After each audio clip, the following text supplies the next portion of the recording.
Bem, ciência, no meu entender, além de ser uma das mais impressionantes conquistas da humanidade, em termos de como encarar e entender o mundo, eu acredito que seja um processo, mais do que tudo um processo.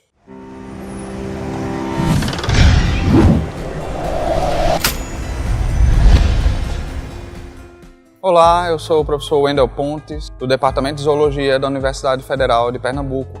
Eu sou entomologista, eu trabalho com insetos e faço pesquisas com comportamento e reprodução de insetos no laboratório que coordeno, o Laboratório de Entomologia Aplicada, carinhosamente chamado de LEA, da UFPE.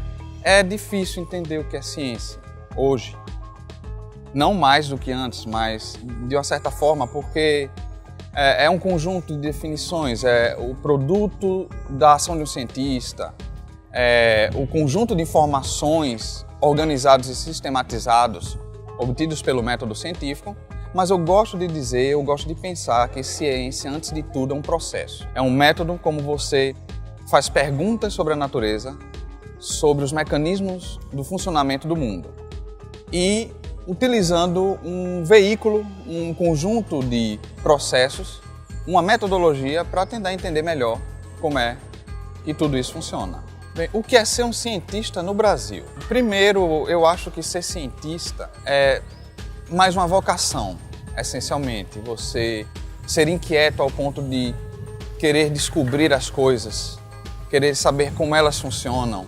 Eu acho que isso é essencial no espírito de qualquer pessoa que queira se tornar um cientista.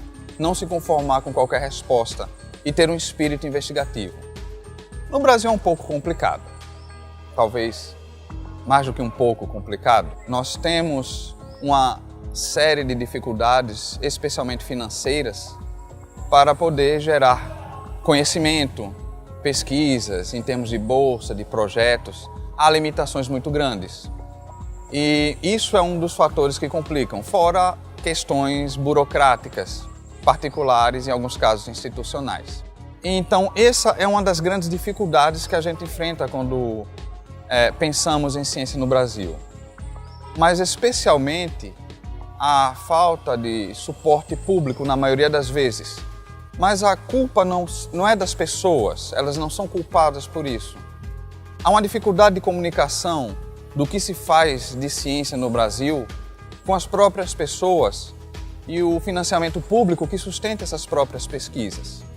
Eu acredito que uma das maiores dificuldades seja as pessoas não entenderem muito bem o papel de um cientista e nós falharmos, na maioria das vezes, em comunicar às pessoas quais são os benefícios e as grandes vantagens da pesquisa científica, especialmente quando ela, no final, pode gerar produtos. Mas, em especial, por gerar um conhecimento que deve atingir a todos e melhorar a todos de forma igualitária. É um pouco difícil, é complicado, exige muito estudo, muito sacrifício pessoal em diversos momentos, mas eu acredito que ainda seja uma das profissões mais gratificantes, pelo menos intelectualmente, que nós temos hoje em dia. Apesar de tudo, das dificuldades, dos problemas, eu acho que ainda vale a pena ser um cientista.